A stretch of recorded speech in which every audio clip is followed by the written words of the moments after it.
What an amazing guest I've got this week, the fabulous Callum Wilson, or as Snuts fans will know him, 29, the bass player of the Snuts, who are a band that I spoke about pretty frequently on the podcast by myself. So it's an absolute pleasure to finally get one of the boys on. Me and Callum had a brilliant chat talking about the Snuts' career to date, which, when you look at it, they've had 3 albums out in a short period of time. As well as that, 2 albums in, they left a record label. So we spoke about that, we touched on that, we touched on their evolving sound, and we touched on how things work on Sunday Brunch. We spoke about all this plus lots more, and at the end Callum picked his heroes. I hope you enjoy the podcast. Please keep liking, sharing, commenting, telling your friends. But yeah, more importantly, enjoy.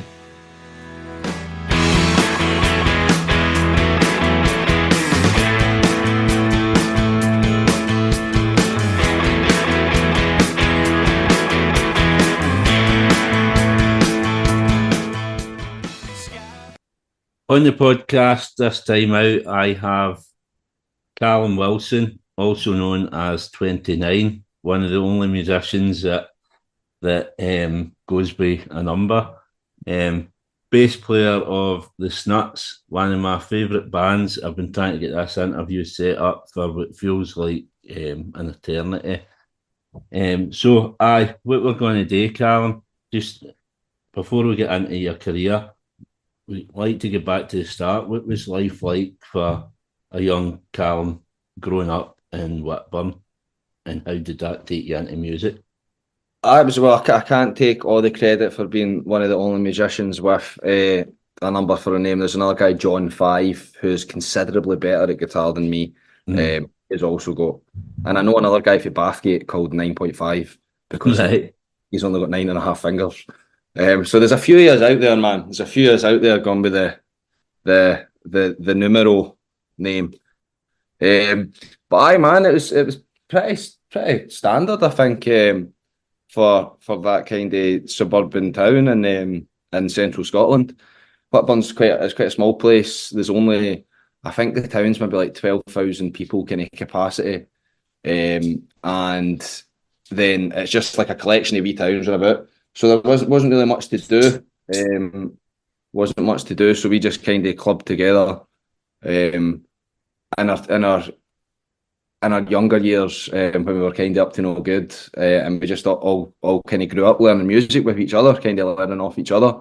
I think Joe and Jordan were the only people who got music lessons, and then we just tried to learn off them. And then Jack was kind of blossoming into his songwriting at that point as well. So yeah, it was all happening, man. But in terms of Whitburn, there wasn't much to do. Pretty much the same as me. I'm from Motherwell, so it's kind of the same sort of setup. How early then did you kind of realise that it was going to be a band and you were going to kind of make a stab at it? Oh, to be honest, we played for about 10 years before anything happened. We were just like started off like kind of busking, but you know, when everybody was like having a bevy and that, when you were maybe a wee bit too young, having a smoke in that, we would just be like chilling, playing guitar, bring the guitars out, everybody, you know, it was like a beautiful meeting culture. We would be like playing guitar, but we'd have trackies on and pants and jackets and that, so it was nice. Then we just kind of we kind of just slugged away. We've done the local pub circuit for ages, but unfortunately it never really came to much. The band, as we became like, you know, like 17, 18, 19, we kind of were working and stuff, and it kind of fell away. We were all still mates. We were all still in the group of mates, but we weren't necessarily playing as much.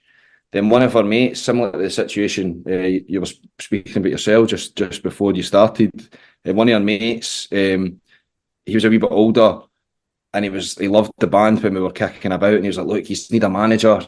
Jamie Laverty, he became a kind of manager, but he obviously didn't really know what the industry was about either. But he managed to do some gigs, get us some demos recorded, just really he got some merch, just really got the band kind of kicking off.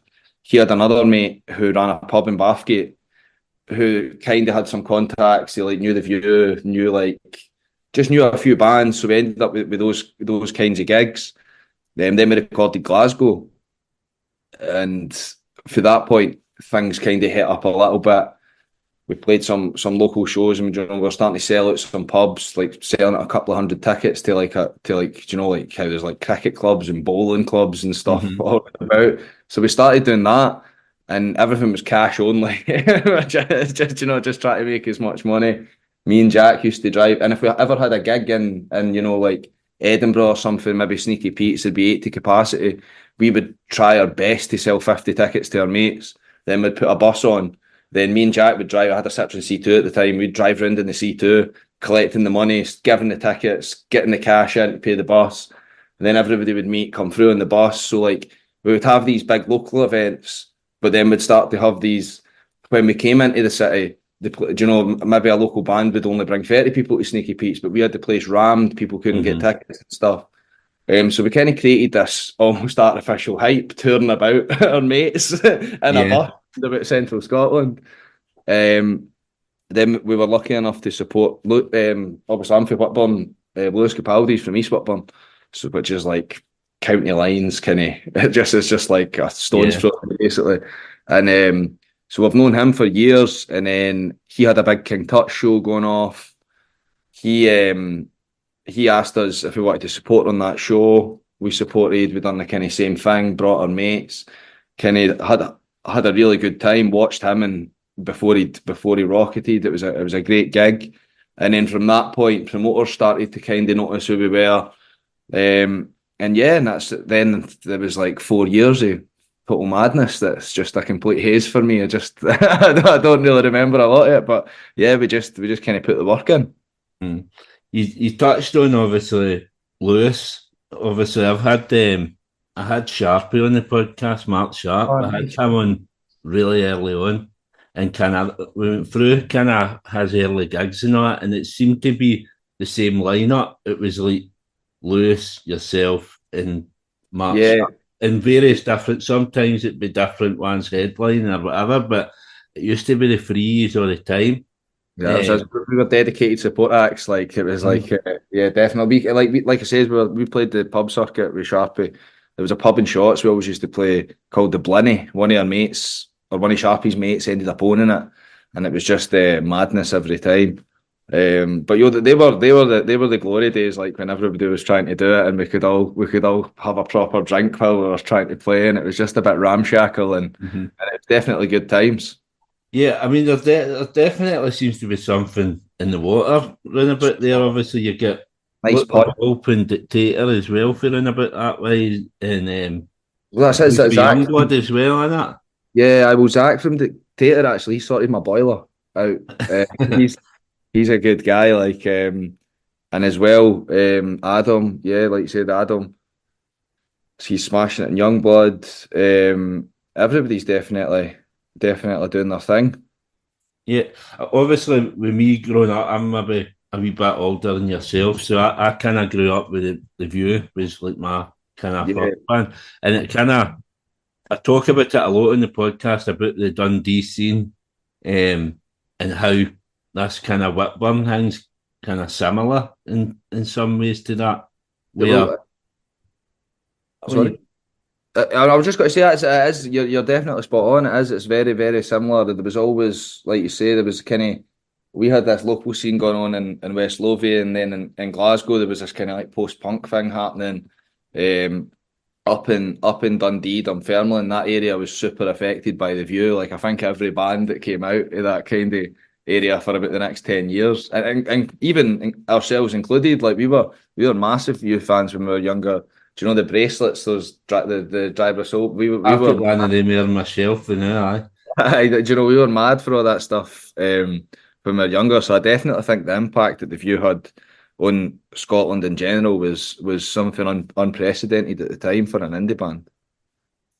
So obviously, like the name, the Snuts, where did that come from? Because I didn't like it, to be honest. Do you know, a label when we first signed, they told us that as well. They didn't want us to use the name. But one thing I would say is there is no other cunt out there called the Snuts. You can Yeah. Google it. Nothing. But it was, mate, it was a pure. It used to be called Jack and the Snuts when Jack wasn't the front man. He was the guitarist and the front Right. man. And it's just like it's one of the just these stupid kind of words that sting me into it. It's like a snout, like everybody smoked. So it was like tap as a snut, like a fag, basically. Right.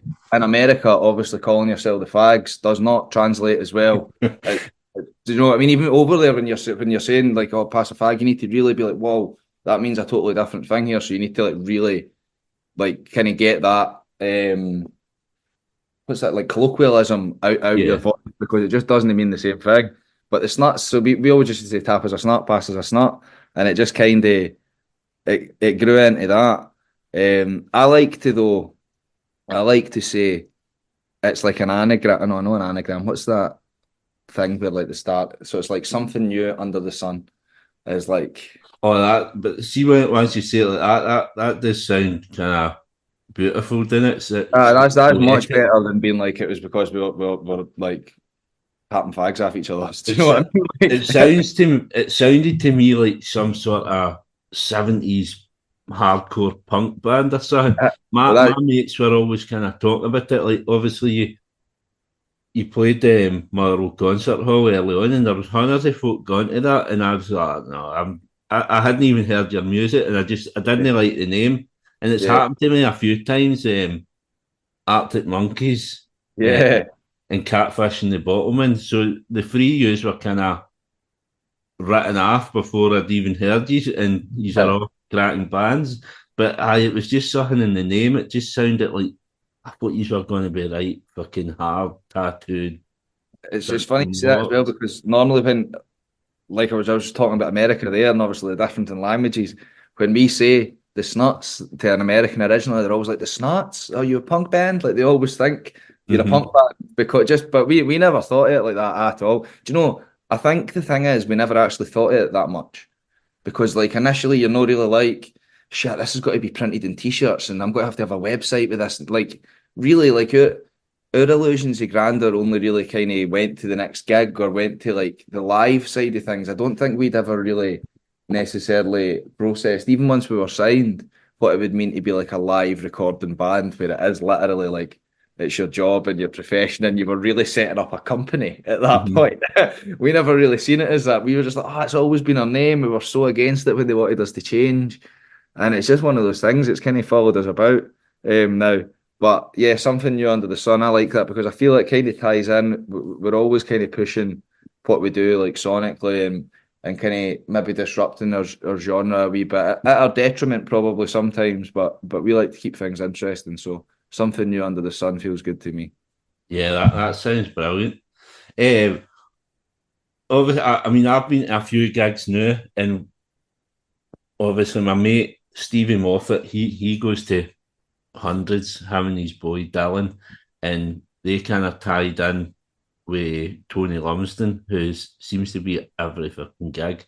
Him and Jack's mum seems to be there all the time. So, how do you feel? Kind of the support is grew. Obviously, you touched on selling 50 tickets and taking a crowd to these early concerts. How do you feel that the kind of your audiences kind of grew from start to where it is now?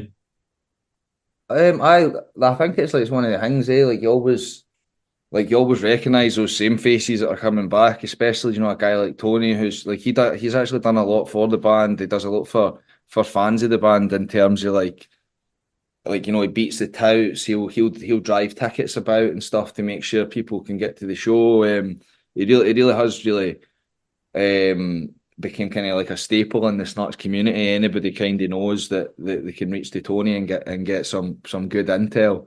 He's got quite a direct link to the band, obviously with Jack's mum.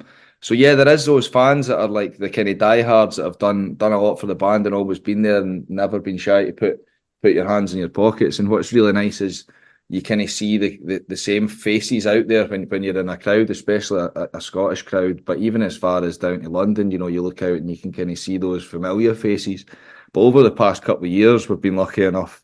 to really expand on that fan base and bring, the same ethos forward with how we won fans over in Scotland and Britain and, in a local area over to Australia, to Japan, recently America. So it's quite special watching that grow, especially when you kind of the music came from such humble beginnings, kind of getting the opportunity to take it to all these places and seeing how different the fans are, but then also seeing the kind of things that unify them and kind of tie them together. I think that's pretty special. The reactions to the songs, you tend to find the reactions to the songs are pretty similar in most places. Fans in Australia react just the same as fans in Britain. Fans in Japan are definitely more reserved, but you just know they're having the best time and they're like the most respectful people in the world. So yeah, What do you mean in that in terms of reserved? Like during the gig? yeah, like so See them like when you see like Oasis and folk like that gone there all the years ago, it was like kind of Beatlemania. So is it like during a gig they're quite kind of so quiet?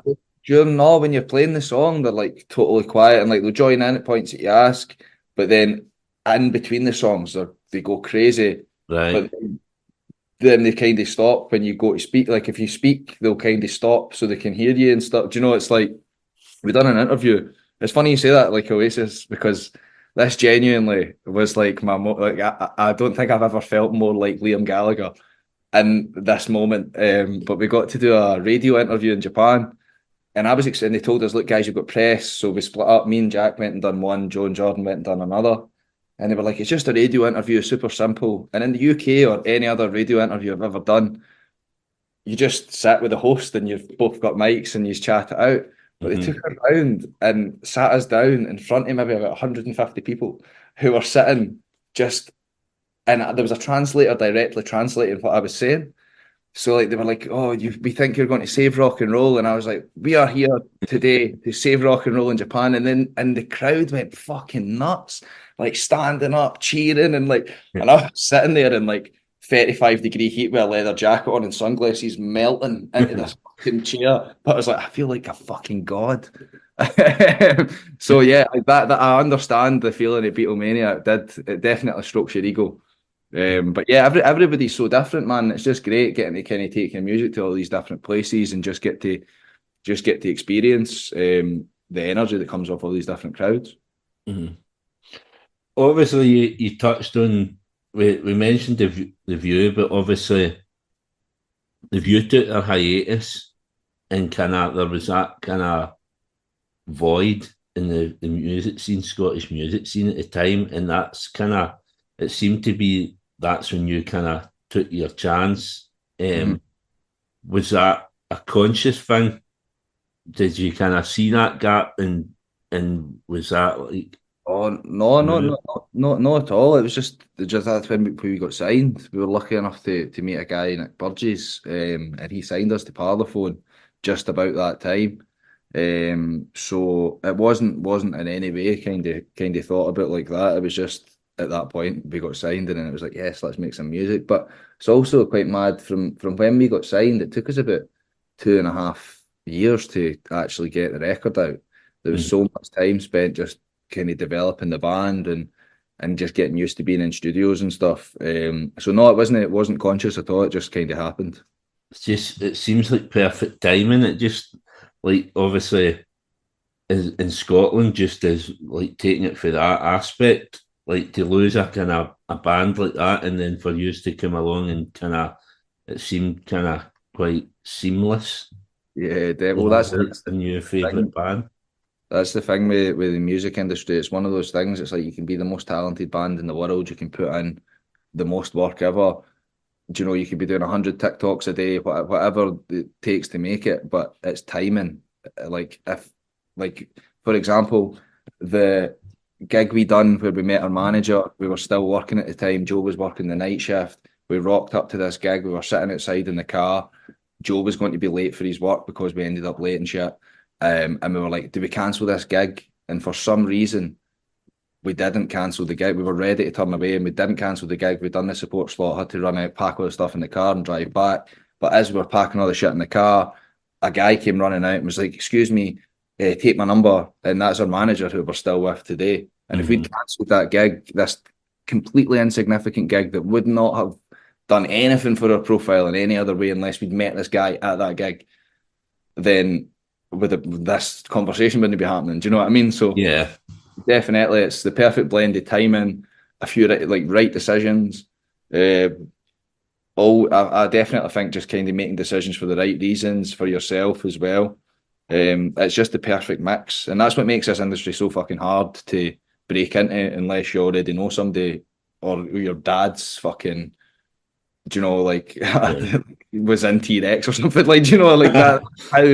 How you end up in the industry by most terms. I think it's something like 90% of people or 70% of people. That's a complete. I've pulled this number at my arse. But out of people in creative industries tend to come from a welfare background because it's fucking hard to just be like, nah, I just want to sing songs all day. Do you know what I mean? Yeah. Like I used to work in construction and stuff. So it's like for a lot of working class people, I don't think that chance is necessarily there. So when it comes to cancelling gigs, don't do it. Do that shit gig. Do you know, you might meet somebody. It's funny you say that. I've seen Dylan Squire. He's up here. He's up in Glasgow as well. Yeah, I went and seen Father Son at the Barras last Right. week or 2 weeks ago, and I bumped into Dylan there. He's got a new project on the go. He was in another band I ended up with his guitar for months. He was in another band for a while. He filled in for the guitarist Lucia and the Best Boys. All right. Aye, they're a good band as well. Oh, yeah, they're class, man. I used to love. There was another band that they kind of broke up, but both people in the band are still doing stuff. The Ninth Wave as well. They were fucking really cool. But yeah, so he was kind of about that scene. But aye, it's mad, man. It's mad. It's quite a small scene in Scotland, so everybody tends to bump into each other at one point or another. Yeah. Yeah. Well, that's what I'm hoping for. We'll get us. We'll get my band supporting you shortly. Definitely. So obviously we kind of like a run of kind of demos, singles, and EPs before the album. What would you consider before obviously the debut album? What would you consider to be maybe one of your favourite tracks of your own music? Obviously, if you're able to pick a favourite. So obviously we've done a bit. Our main goal before we got signed was we played a cricket club and we took all the cash for the cricket club. I think it sold out like 200. We had £1,000. It was a fiver a ticket, and we wanted to record. But we didn't just want a single because we noticed a lot of bands were releasing a single and it took them ages to get the cash together to get the next single out. So they had one super fucking polished single that was amazing. But then they had like another 3 songs that were like quite shit because there was no money basically. So we always wanted to release an EP like first, just so folk had, do you know? And then you would go to their gigs and everybody would know one song, but then the tunes nobody really knew. So we wanted when people came to the gigs that there'd be 5 tunes that they knew. So like say we played 7 songs, 5 of these songs folk are singing it, 5 of these songs folk are jumping about, and then you have a wee lull. So we took the money for the cricket club. We recorded the Matador EP in Livingston with a boy, Nathan Campbell, who inherited this, and no inherited, he bought, rented a studio, sorry. So it was total. So I kind of see it in 2 different eras. Then when we signed to Parlophone, we released another EP that was the mixtape EP, and that was super well done. With like, you know, in proper nice studios. So I always see a total distinction between those 2. And the first EP, my favourite track to play was Summertime, which is a song that we don't. It's basically starts with like a dueling bass and guitar solo, which doesn't really fit that well into contemporary music anymore. So I love that. And then the second EP, the mixtape EP, you know, I couldn't pick between those 4 songs because they both do. They all 4 of them do such different jobs. You obviously got all your friends,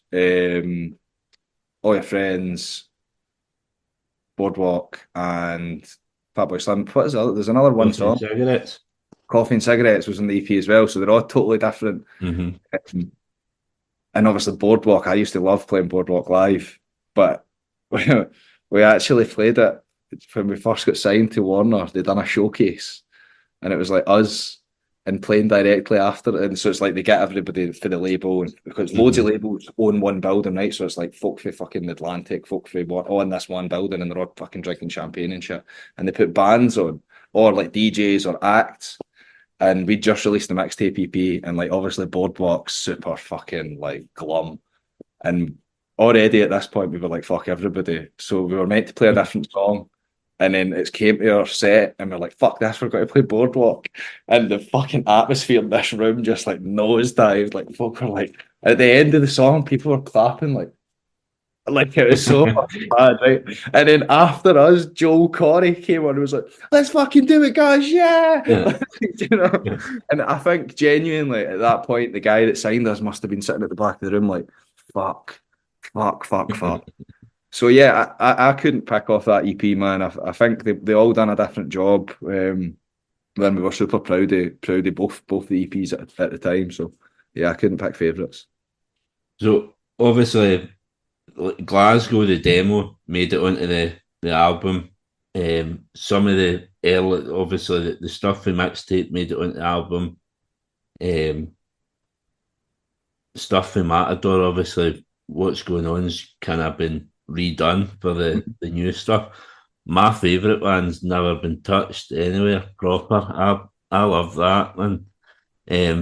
Would there be any plans ever, do you think, to kind of rework that, or is that kind of Nah, resigned to the past? I think the thing is with tracks is like especially in your early days, like you get songs like Glasgow that at the point like folk love them that much that you feel like they kind of belong to the fans at that point. So like you kind of have to read a song like that. What's going on as well, like because we've got like do you know, like we've got all the data, so like you can see what the ones that everybody does actually. And songs like that, you're like, do you know what? You need to kind of give them back to the people. But then a song like Proper, for us, that was like a flash in the pan when we were like maybe 18, 19, maybe 20, I can't even remember. We were on partying. I was like, it was during a mad point in my life. And that's kind of what the song's about. So it's quite weird to take a track like that meant this completely different thing at a point and then try and put it in. Whereas tracks like What's Going On in Glasgow, they're timeless. The message is timeless. So it's easy to do that. I sometimes think explaining that without sounding like a wank to people is quite hard because you're not about to be know that it takes away a party or whatever, but like, you know, revisiting the memories a lot of the time when you're playing live, it's quite a lot. That's what it's understandable. I mean, I'm going to touch on that later on because there's some other bands have kind of probably faced the same sort of problems as you with that. So, it's completely understandable that these songs mean different things to the people that have wrote them, to how it connects with the people that listen to them. So, definitely. Obviously, like touching on Glasgow, then it's Glasgow's became this thing. It's like big songs like at parties and gig nights. So you had like Wasted Little DJs with The View and Chelsea Dagger with the Fratellis, Not 19 Forever with Cortinas, and kind of Glasgow's kind of new for me and that sort of group of you put that on, everybody's on the fucking dance floor. And the thing is, these songs you can't dance them, you just jump about with your hands in there. But it's like a proper kind of indie floor filler now. Yeah, so see where that's came from to where it is. It must it's funny you say that as well because we've done like you mentioned all these songs together, and it's like we've actually managed to play with like a good few of the artists now. And we've actually got to share a stage with them. Manchester, we've done. Do you know we played quite a blinding gig in Manchester? I wish I could remember the venue. It's it's such an iconic venue. It's got like the big ceiling. It's like an old church or something. It's a really iconic venue. My mind just went totally blank. But anyway, we played. It was an all-day festival, and we headlined. We played this amazing gig, and then we were in the dressing room after it, and we were still getting fucked up at the time. So I was like, getting smashed, and I've opened the door, and there was just a guy standing in front of me. I've shut the door again because I thought it was just getting in. And I was like, I recognise that guy, and I opened the door again. It was Liam Frey for Cortina. Jumped in. He was like, do you know, that's fucking great track. He was speaking about Glasgow, speaking about just the set in general. Like it was a blinded set, and it's so weird because I always remember when we were like maybe like 17 or like having a drink in my mate's like flat, he'd just got crowded around a speaker, and it was like Not 19 Forever was like that kiss as well. That was one Yeah. of the tracks you love.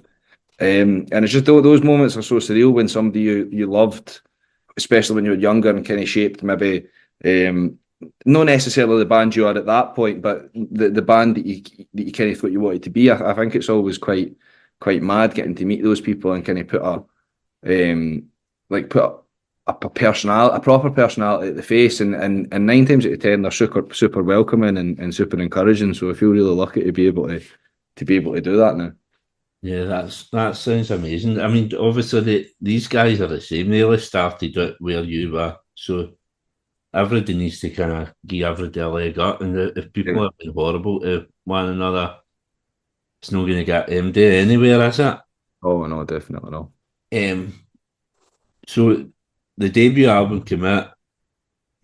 Obviously, there was COVID, and it kind of like the album was released, and you weren't able to tour it. Mhm. So the Stirling Castle gig that he's done online. Um, who came up with that idea? Because it's one I could watch that every couple of weeks on YouTube. It's one of the best gigs I've seen. Do you know? I think it was like during lockdown.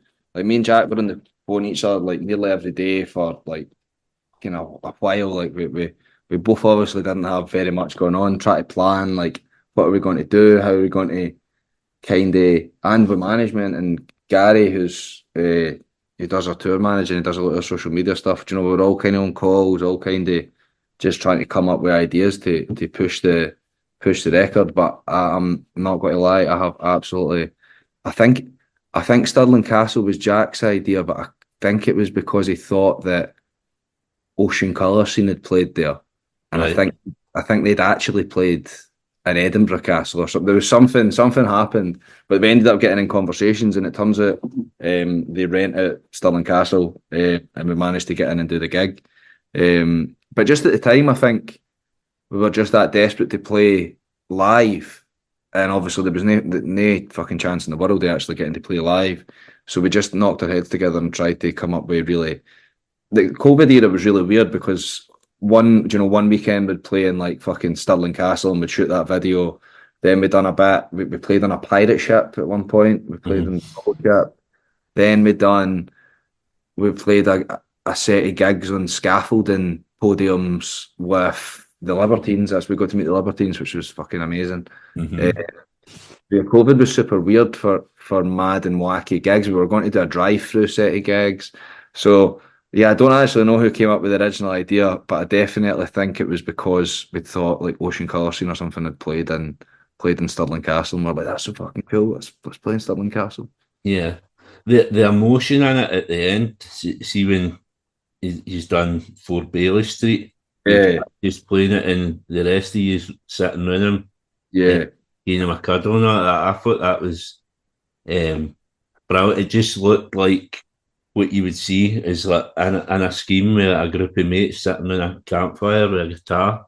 We were lucky enough as well. We worked with a director, Michael Sherrington. We've worked with. He's done a lot of stuff. We've done our Circles video, and we've done the Tall Ship. We've worked with him. Shot the Always video and stuff. So he's absolutely amazing at just capturing the band at just doing what we do best. He's just got a great eye for it. Him himself, I think he was a bit of a party animal back in the day. So I think he's got some stories. He's teetotal now. So I think he understands he came from a similar place and grew up in a similar way. So it's super important to capture emotion by somebody who understands it. I think, and he really seems to get us. So props to Michael. And we were by the end of that, I was fucking smashed. I'd sank like a bottle of whiskey.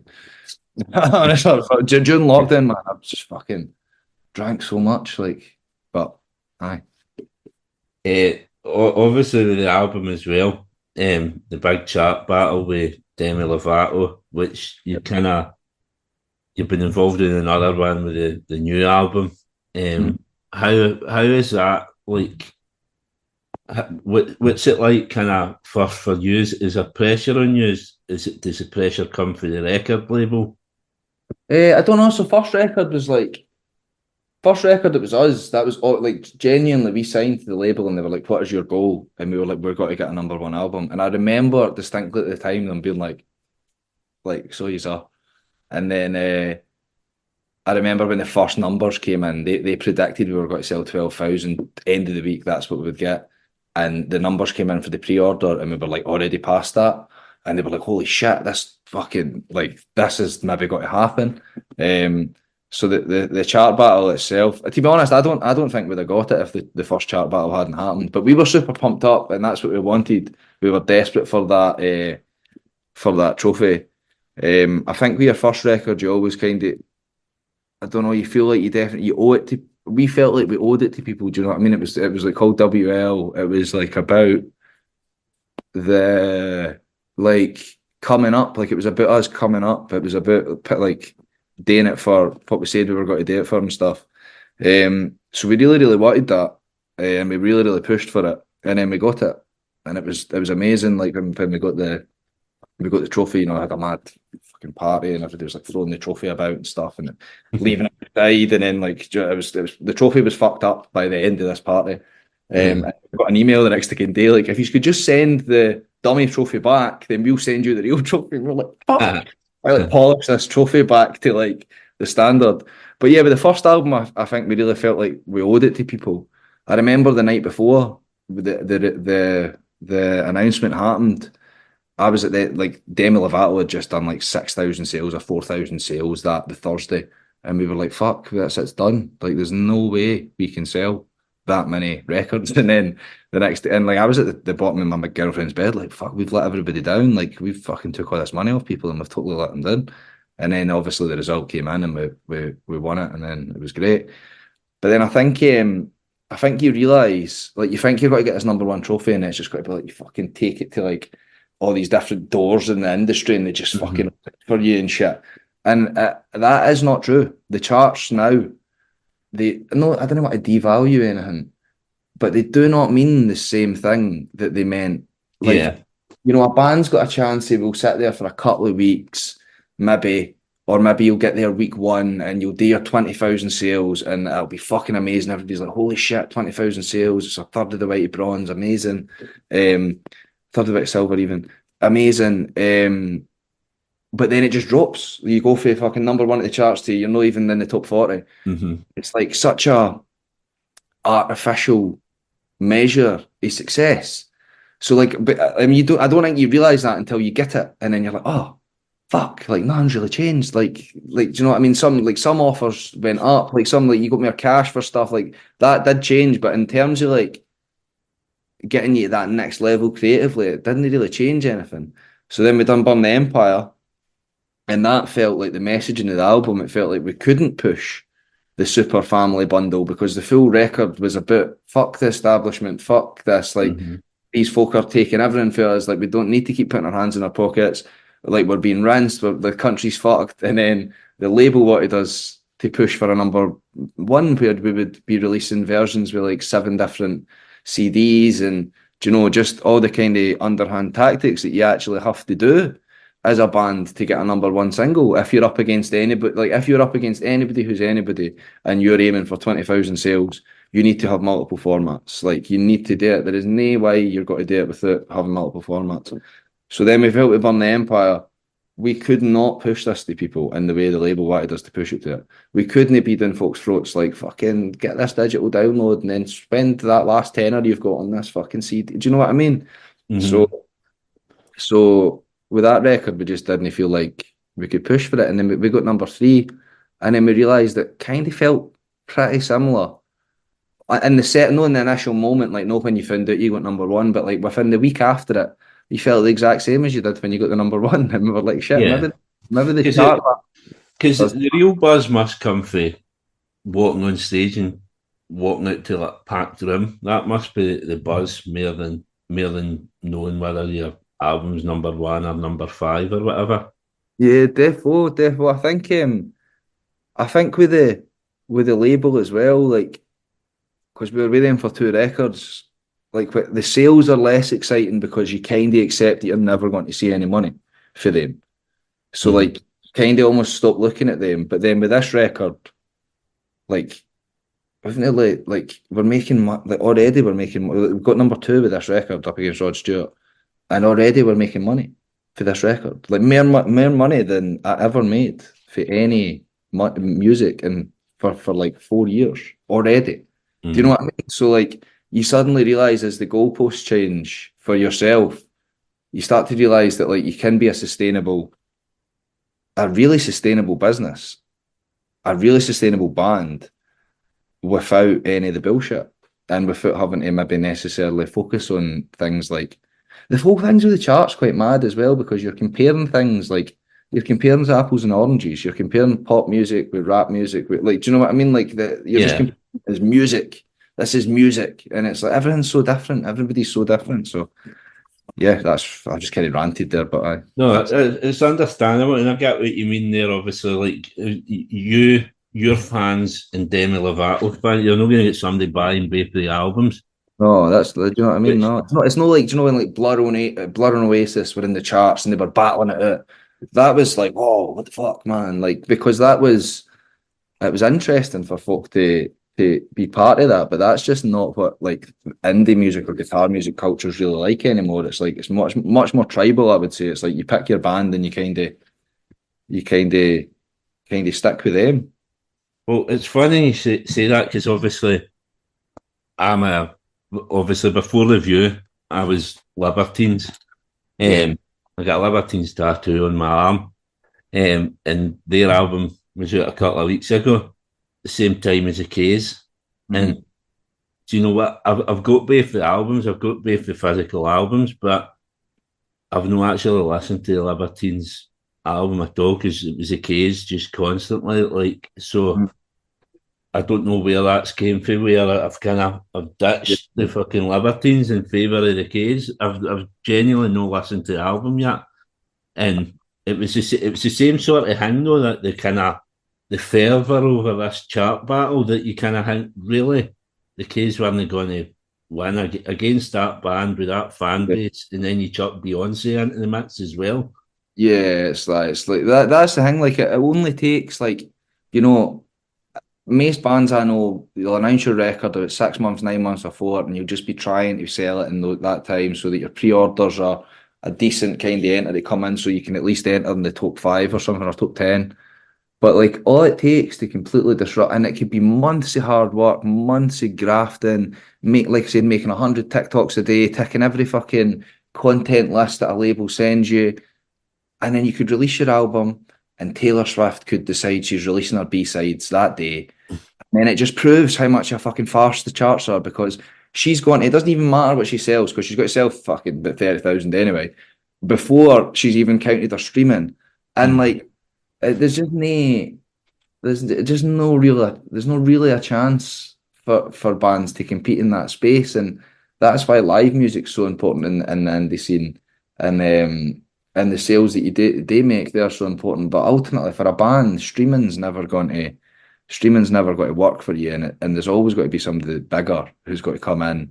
And so, like, why concern yourself with your number? Fucking, do you know what I mean? It's no worth it. You might as well just make the music for why you like making the music. Hope that it connects with enough folk that they keep buying tickets to the show, and then you can just kind of proceed like that. Yeah, totally. So obviously, like going back a bit to Burn the Empire, obviously you mentioned about the kind of the record company and the wanting to push album bundles and things like that. Around about that time, you kind of put pressure on them to release it early as well, which I think they ended up releasing it a week early. But obviously, with the two instances, was that the cracks starting to appear, and was that when you kind of realised you were unhappy with the label? Probably. That full campaign in general was a bit like that. Like for the start, we could kind of see that we didn't. The music, Nick though, loved the music. Like Nick was never really. He was a A&R and he was like the head of the company for a bit. But he really loved the music and he really believed in the music. So it was a lot easier to do that when like one of the heads of the company kind of had your back. So it meant that we weren't doing any of the stuff really the label were expecting of us. But Nick kind of did have our back. But I think it just got to a point that even Nick couldn't really cover us not doing it. He couldn't really cover his own arse towards the end, and it just went separate ways. It went to bits. There was like one kind of big argument meeting that was fucking a bit mad, and then after that, it was kind of super amicable. Once everybody said what they had to say, it was just kind of like, well, this isn't really working, and the way the contract was written, and the time that we decided to do this was like perfect. We had 6 months for the last, like it was just a timing thing. There was a clause in the record that we managed to exploit a bit, and but also partly Warner were kind of super nice about it as well. They kind of seen it as like they were going through a full restructure at the time. Mm-hmm.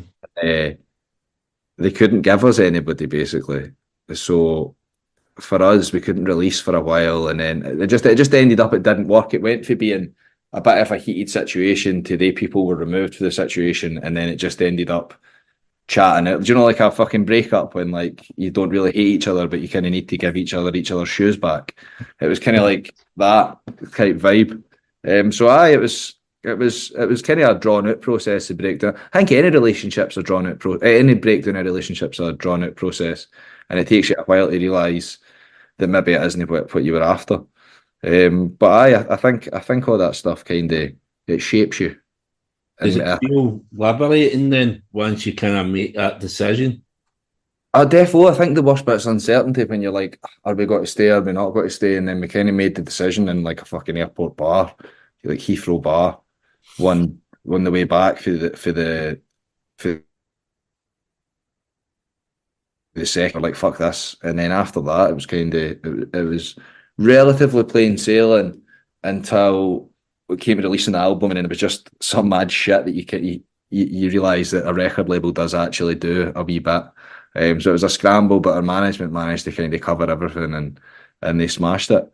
So it's not without its stress and without its hard times as well, but it definitely does feel much more liberating.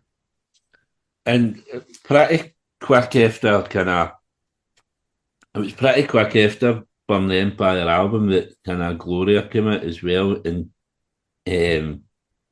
I think with Gloria and then the next few songs that followed, I definitely heard a wee bit of kind of people didn't like the new sound as such was a bit kind of jarring for people, which I didn't get because I think kind of the sound has always been evolving, even back to WL. I mean, all these songs sound kind of different. There's so many styles, and Burn the Empire was kind of again different styles. They're a lot more electronic in terms, and then obviously it's kind of went a bit poppier the next album, but there is so much different styles and sounds. But did you kind of notice that some people were a bit kind of turned off at first? Well, for us, it was like quite a conscious effort to do that. Like I was actually speaking about this yesterday. The first version of Gloria was like genuinely one of the darkest songs that like Jack's ever sent me in a voice note.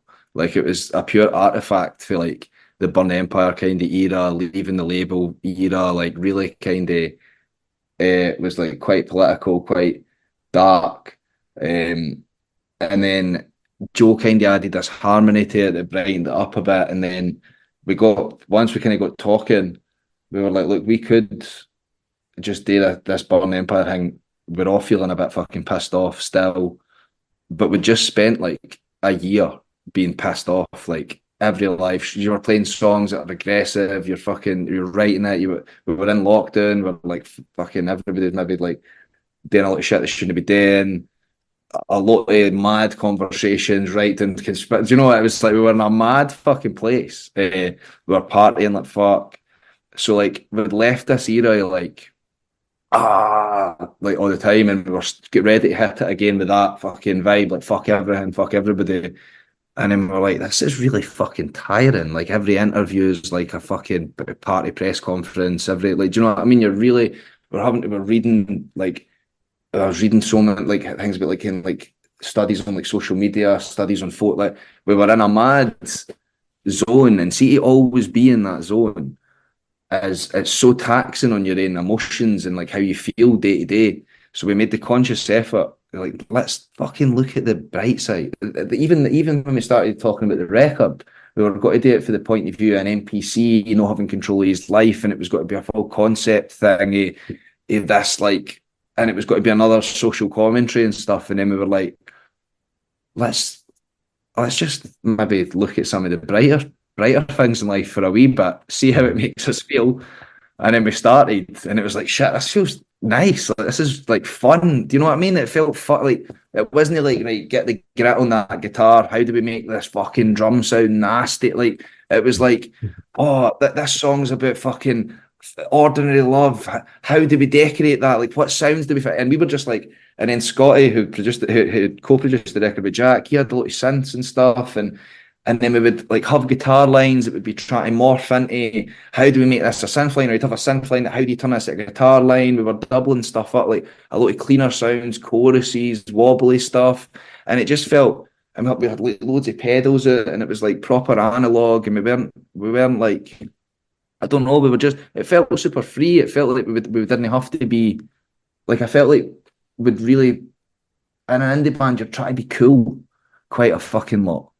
Like, do you know what I mean? Like, it's just always like, fuck, like, what the music needs to be like, oh, and like, don't move on stage and shit, and that needs to be. And we were just like, how about we just explore the other side of stuff? How about we look back at like maybe memories that, or like feelings that we didn't feel that we could process at the time? Like, like actually like love and loss and like genuine human things that everybody experiences, no matter the era that you've been, whether you're a fucking boomer, a Gen Z, fucking millennial, like we all share these same emotional experiences.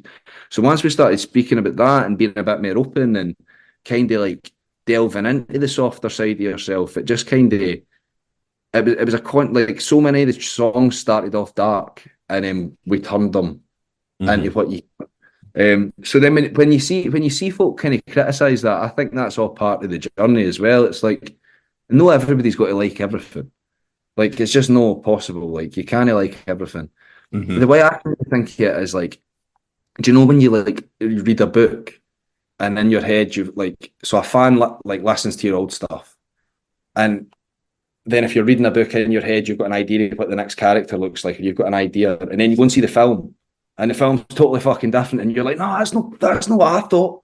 Yeah. That's no. Do you know what I mean? But like, you want this band to do the exact next move that you want, and you want to hear, and your ear wants to hear, but no everybody's in the same place, and no everybody imagines the character in the same way. So we can totally feel like we're doing the exact same thing again, like because there's tracks like Deep Diving and stuff that they're very like in style with the Snuts, but we wanted to really hold that off for releasing it as a single, because we were like, folk have heard this for us, like folk have heard fucking Always, or they've heard, like, do you know what I mean, they've heard that style of Snuts song. Why not launch with Glorious? We'd never played it. It was like 180 BPM. There's no like a fucking very little grit in the song. It's like super, everything is just simple and supports the song. So I try not to take criticism like that to heart, because I just think everybody has a different vision of what they want. But unfortunately for them, they are not in the band. Yeah.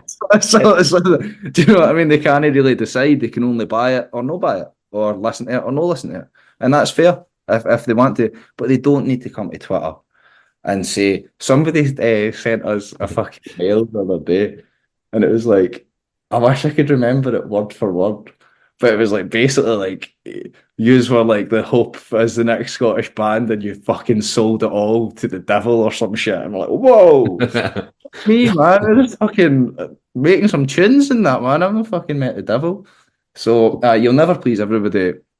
So on good days, you can find yourself no caring. On bad days, you can find yourself scrolling through the fucking social media sphere. But Yeah. it is what it is, you know what I mean? I mean, because obviously the similarities with that, I would say, like, maybe not so much Well, I probably Arctic Monkeys as well, and like their last couple of albums have they've kind of faced the same sort of criticism, um, and probably as well as that they get the criticism live because of the way they play their older songs. And the same with Paolo Nutini recently, like the last time in Yeah. Transmat, he was getting the shit for the way he interprets his songs now, and you think, well, there that's his songs, and if that's how he wants to play them, if that's the way he can play them, then Yeah, why but is like somebody losing their shit here? folk have done that for ages though. Like, do you know what I mean? Bob Dylan done a mad thing like that. Bowie, he used to come out Mm.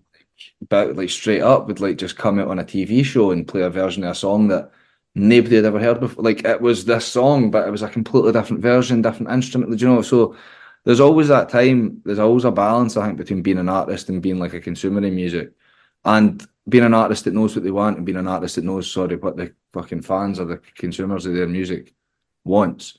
But you need to ultimately, a good artist is somebody that can be themselves, do what they want to do, and still have the support of their fans. Well, So, I think that's kind of what we see with yourselves because you do kind of you push through all that bullshit and you can see the confidence you obviously get the confidence in the songs you are writing and you just kind of push them like I mean watching you at SWG3 the two nights mhm. um obviously Gloria was out he's played that but Dreams was just Dreams was thrown into the set that nobody had heard and I thought that went down a treat right away.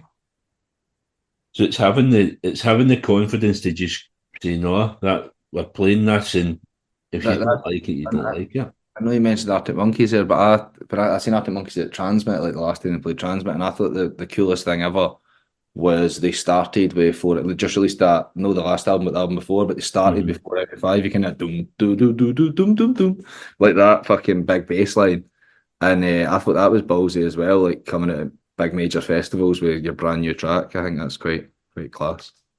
Well, that's funny you mentioned the word ballsy because towards the end, obviously touching on the new album Millennials, and obviously the Barrowlands gigs that went along with that. Probably one of the ballsiest moves I've ever seen. I went to see Cast a couple of nights later, and Mhm. obviously they had a new album at the same time.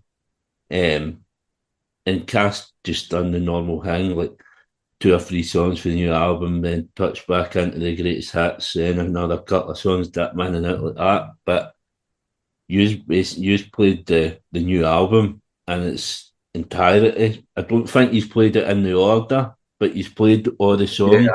yeah, right. Um, which people don't do that because it's madness. But you've done it. You've done it, and you fucking smashed it. So did you know? How early did you know that that's what you were going to do? We actually, it's funny, like, I've mentioned Ocean Colour Scene a few times, even in the past couple of days, but we actually stole that for Ocean Colour Scene as well. We went and seen, they done what album did they do? It's like the album with like Foxy's Folk Face and that on it. Mm-hmm. It was like however many years anniversary, and we went and seen them at the Barras, and they came out and they played the full album front to back, and then they went off for 20 minutes and then came back on. They done like, fucking came on with like Riverboat sort of, you know, like they really like, and Uh-huh. I remember like at the time being like, that is like, well, that's what everybody wants. Do you know what I mean? It's like everything that everybody wants in fucking one setting.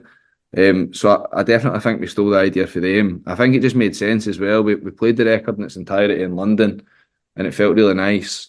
So when it came to playing the set list for that, it just made sense.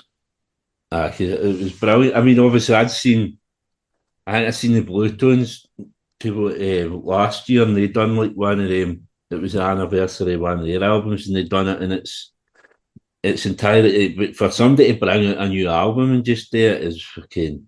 I thought it was one of the best moves I've ever seen. I took my pal with me, and my pal's kind of he's no big into music. He likes yous, but obviously the album's only been out a couple of days, so he was fucking waiting for these hits, and he's looking, he's like, but I knew every song anyway, so I was going mental. But he didn't have a fucking clue. He was waiting Uh, for Glasgow. I think he's played that's, that right at the end. it was the Enders one. Aye, so obviously you're going to tour in Australia, I think, start of May. Is that Mm-hmm. correct? Or the end of May? 25, but halfway through, aye. Then you get Japan festival season, and then another tour towards the end of the UK. Um, so anything else coming up that you're able to announce, or is that it for the year? Is there Yeah. going to be when could we expect new albums of that? Are you writing anything else, or are you just concentrating this year on touring? Probably just a bit of touring. We're doing some maybe acoustic versions and that of the tunes. I'd love to. I don't think this isn't a plan because because I've not spoken about it yet. But I would love to do. I would love to do something more acoustic. We done some in stores there, out stores or in stores. Fuck knows when it was, but we played like loads of gigs, right stripped back, and that was really cool. So I'd love to maybe do some stuff like that next year. I don't know if it'd be a tour or what. Um, but nothing solid yet. Just what's already been announced, and then we'll take it as it comes. It has been to see when you look back at your career, like to bring it the WL when was it 2021, and to think where we are now, and you get three albums out there. It's kind of Like it's 3 years. moved at such a pace. That's it. That's it. So I think you've seen like loads of bands will kind of rush their first three out and then maybe take a wee bit of time and then come back with the fourth. So we'll see. We'll see. There's been no lot of everybody's at like mad points in their life right now. So like like folk are moving houses, got kids Mm-hmm. and stuff. So normally it would be quiet for about maybe a week or so. Like we're just back from America a couple of weeks ago. And then like voice notes and stuff would maybe start getting pinged about, or like maybe me and Jack would start doing some demos. We've got a wee room. But just right now, that's kind of not even that's not on the horizon. Everybody's like just trying to like sort their home lives out a bit after some time away. So and an album campaign. Mm-hmm. So we'll probably take some time and then just get right back into promoting this record. Brilliant. Obviously, before I go into the end, but Heroes, just earlier on, I had a wee kind of chuckle when I seen you having a drink of the Sunday Brunch mug. Aye, I was talking on my last podcast, it's not released yet. I think it's coming out tomorrow with the Dead Freights. right. Um, and I was talking to him about, I think we were talking about Guy Garvey. He'd been on Sunday Brunch, and I said, Sunday Brunch is like my biggest competitor. Like, it pisses me off if I see somebody on Sunday Brunch and they've not been on the podcast yet. So, I mean, obviously, you were on Sunday Brunch, but was it we were on about album release, and Aye. this is when the emails are flying about, and I'm trying to get you on, and he's popped up on that, so I wasn't best pleased. But I see you get your Sunday Brunch mug there. So, do you get lots of freebies or just the mug? Oh, mate, I had to steal that mug. Did you?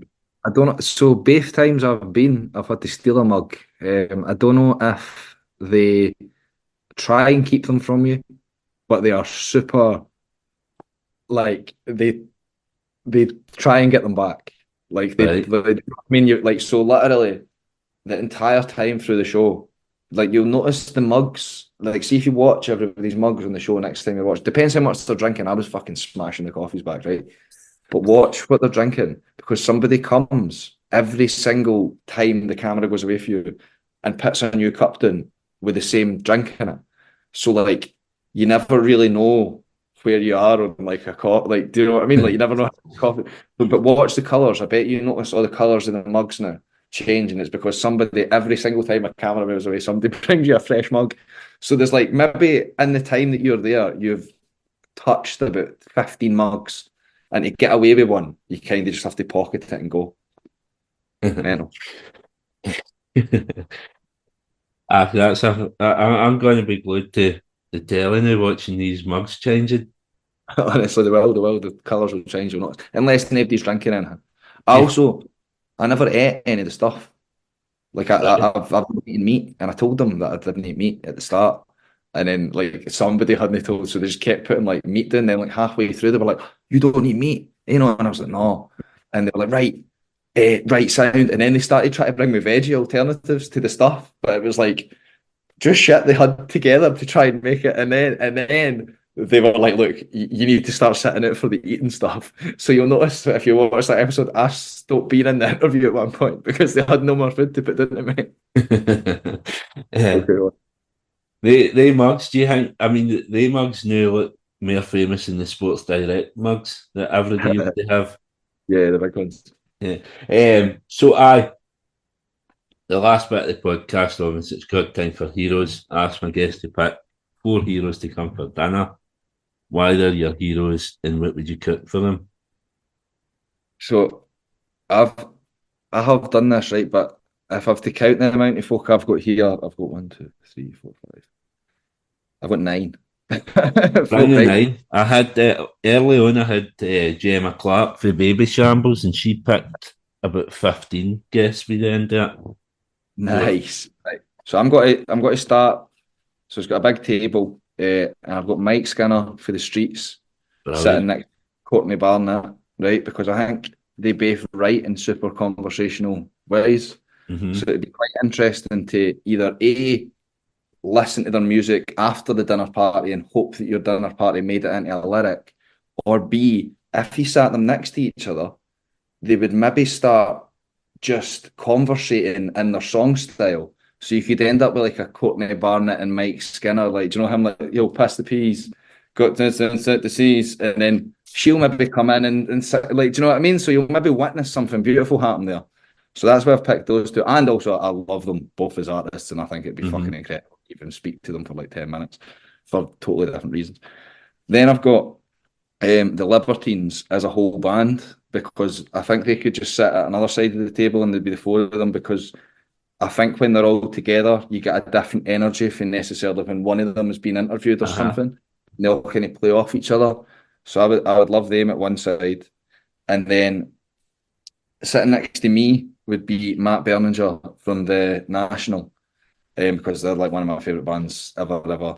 And I would just like to burn the ear off him about everything. I think every lyric he's ever written is incredible, and just Hmm. genuinely, I would like to totally fanboy him. So I'd have him kind of cornered off, and then the other side of the table, I would invite Neil Buchanan from Art Attack.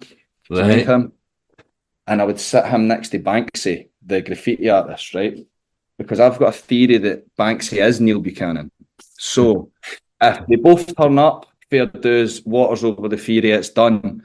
If only one of them turns up, I think we know what's happened there, and then I'll have an answer finally. So that's my dinner party. That's brilliant. And I'm cooking them Thai green curry. They can have whatever protein they want in it. I'll try and cook some separate stuff, some steamed rice, and then I'm going to order in like shrimp crackers and spring rolls. Brilliant. The Neil Buchanan stuff, or like the Neil Buchanan and Banksy, obviously, I never really touched on the kind of artwork because you do a lot of the artwork as well, didn't you? A wee bit, aye, I dabble. Like the drawings, what was it, like the drawings specifically on the first album.